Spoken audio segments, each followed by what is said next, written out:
one of the comments here I wanted to discuss a little bit here. It says if there is a fault, there should be blame.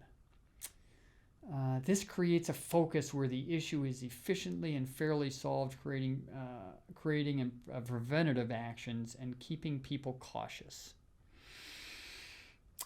I understand this thought process that, hey, if we can make sure the person understands a mistake was made, that person is now more focused. I can't really agree with the process, though. If there is a fault, we should identify the fault. I'll agree with that. We need to identify the error. Perfectly okay with that. In Taproot, we call that a causal factor. Perfectly okay with that.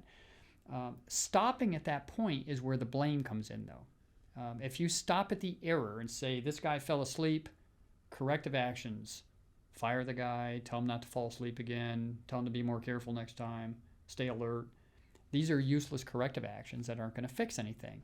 It puts the onus on that guy that fell asleep, right? But it certainly isn't going to prevent somebody in the future from falling asleep, except kind of what you're hinting at here with fear, right?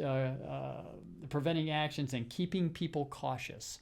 I'm going to call that fear. That isn't the best way, in my opinion, to run your business, is have people afraid they're going to get caught doing something wrong. What we want to do is identify those errors and then look at our systems, what we can do better in the future to prevent these kind of errors from happening again. I don't want people afraid to come to work. I want them to understand there was an error, and how are we as a company going to help the employee with the tools they need to prevent that error in the future. That's what we should be doing with root cause analysis.